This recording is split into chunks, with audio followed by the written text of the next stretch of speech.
হেরমি, দেখ তোকে থুবড়ে দিতে এসছে আমাদের বড় ভাইরা, তোর বড় দুলা ভাই, নিশ্চয় তোর বড় কিছু উপহার দিবে। তোমার বিবাহিত জীবন সুখের হোক, তোমার জন্য অনেক দোয়া রইল। উপরতে আর দুয়ার দরকার নেই, উপহার দে। এই রুমিকে থুবড়োতে মাত্র 500 টাকা দিল। এর বেশি আবার কি দেবে? এই ভিখারি কাছে আছেই বা কি? এই নিয়ে যা তোর টাকা। হয়তো তোমরা বড় লোক, তাই এই 500 টাকা তোমাদের কাছে কিছুই না। দাঁড়ান দালা ভাই, এই নোংরা জামাটা দেখছি দুদিন ধরে পরে আছেন, তাই আমরা আপনাকে একটা নতুন জামা কিনে দেওয়ার ব্যবস্থা করছি। এইবার যান, আমরা আপনার উপকার করে দিলাম, দেখবেন এবার আপনার নতুন জামা হয়ে যাবে। তোমরা আমার অনেক উপকার করলে, তোমাদের এই উপকার আমি কোনোদিনও ভুলবো না। সালমা, হ্যাঁ বলো, তোমার এই অবস্থা হলো কি করে?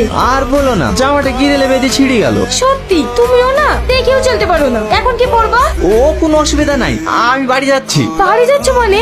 এই হ্যাঁ, তুমি থাকো। যেতে হবে না, আরো দুদিন থাকো, তারপরে একসাথে যাবো।